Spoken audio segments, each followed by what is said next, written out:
10 days into his tenure as United States Attorney in Manhattan, Preet Bharara saw his political and prosecutorial worlds collide. He convened a meeting to discuss sensitive investigation of Democratic donor with ties to Senator Chuck Schumer of New York.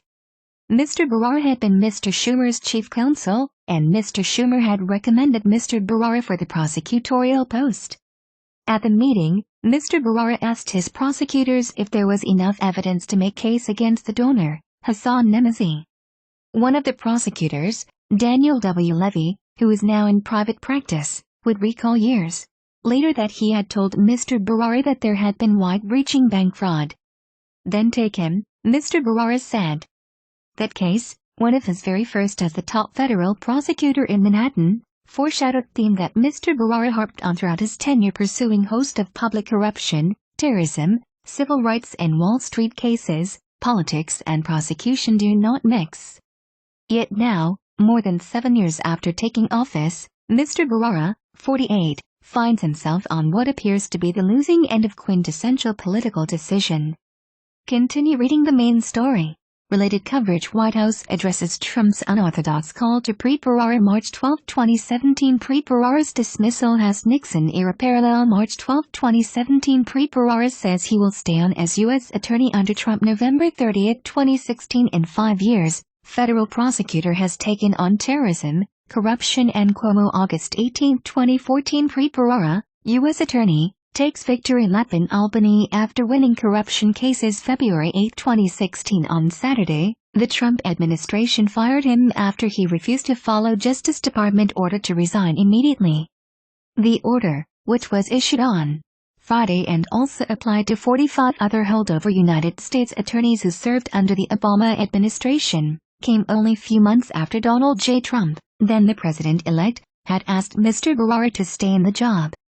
One hallmark of justice is absolute independence, and that was my touchstone every day that served, Mr. Bharara said in statement on Saturday.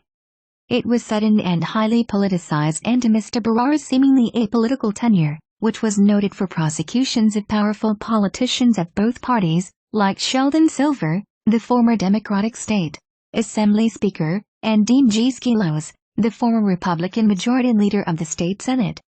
Both men have appealed.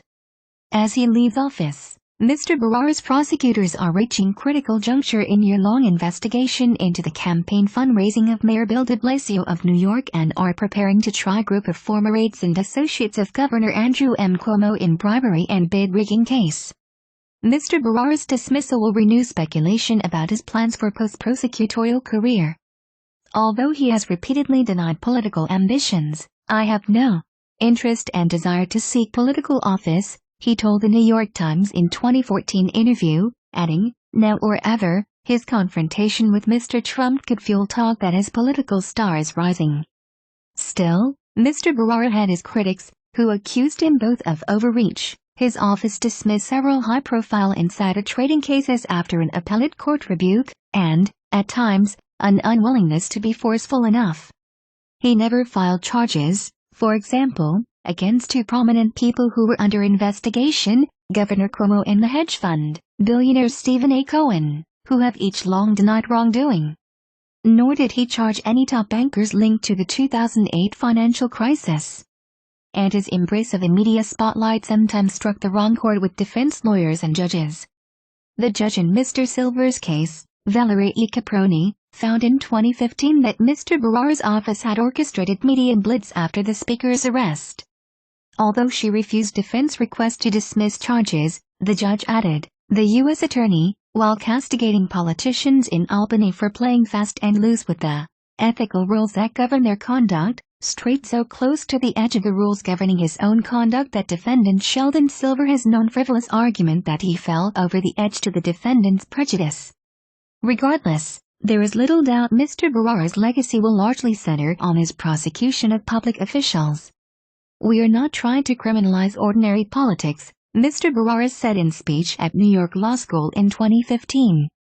Nor, he said, were his prosecutors seeking to wag their fingers, serve as morality cops, or demand that officials be free of vice.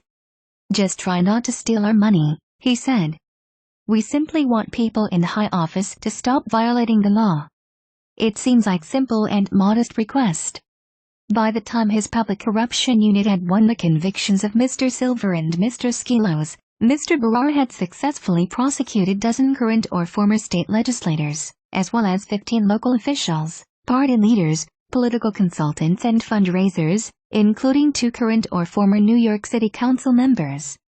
Only one was acquitted. Not all of Mr. Bharara's public corruption inquiries led to criminal charges, most notably his sweeping examination of Mr. Cuomo's abrupt shutdown in March 2014 of an anti-corruption commission that the governor had formed with great fanfare just 9 months earlier. Times investigation published in July 2014 showed that before disbanding the panel, known as the Moreland Commission, Mr. Cuomo had hobbled its work, intervening when it focused on groups with ties to the governor or on issues that might reflect poorly on him. But after an investigation that spanned more than a year, Mr. Bharara said in January 2016 that his office had concluded that absent any additional proof that may develop, there is insufficient evidence to prove federal crime. Yet the Moreland Commission was clearly not far from Mr. Bharara's mind. On Sunday afternoon, he used recently opened personal Twitter account to say, "By the way, now know what the Moreland Commission must have felt like." Mr. Bharara's investigation clearly stuck with Mr. Cuomo as well. In the lead-up to Mr. Trump's inauguration, Mr. Cuomo, who has done little to hide his frustration with Mr. Bharara, told Trump advisor in passing that the prosecutor was a bad guy, saying, "Preet is not your friend," according to person familiar with the discussion. Cuomo spokeswoman denied that the governor had made such statement. Mr. Bharara broadened the office's global reach, prosecuting international terrorists, drug lords and money launderers.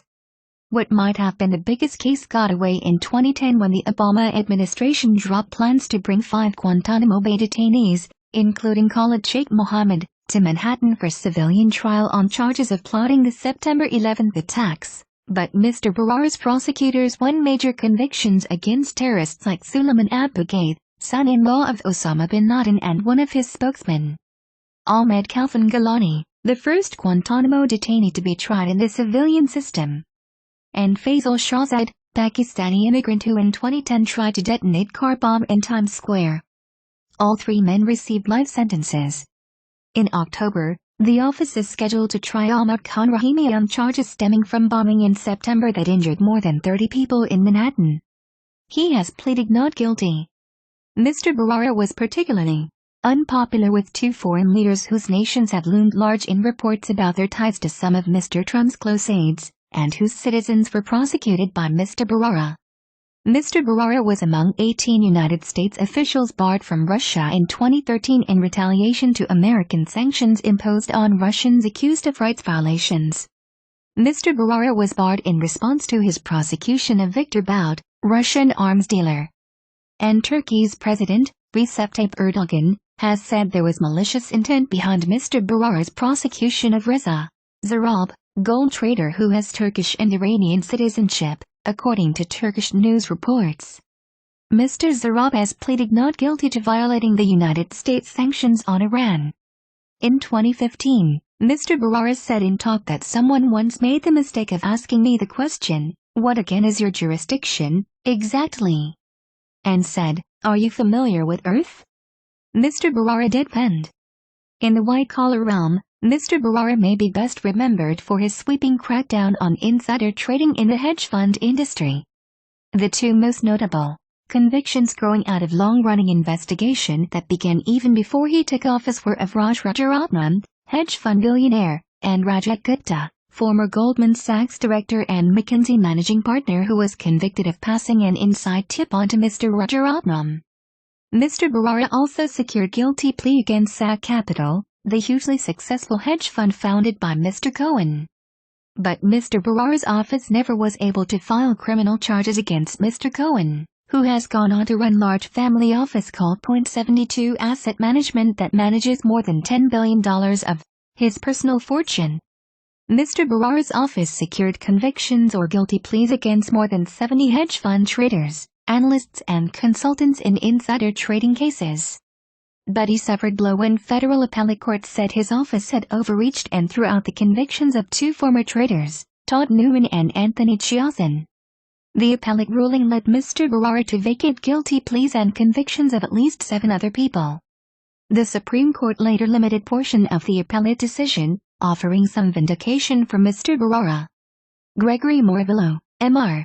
Chiasson's lawyer, said Mr. Bharara had left his mark on Wall Street, but had sometimes pushed the envelope too far.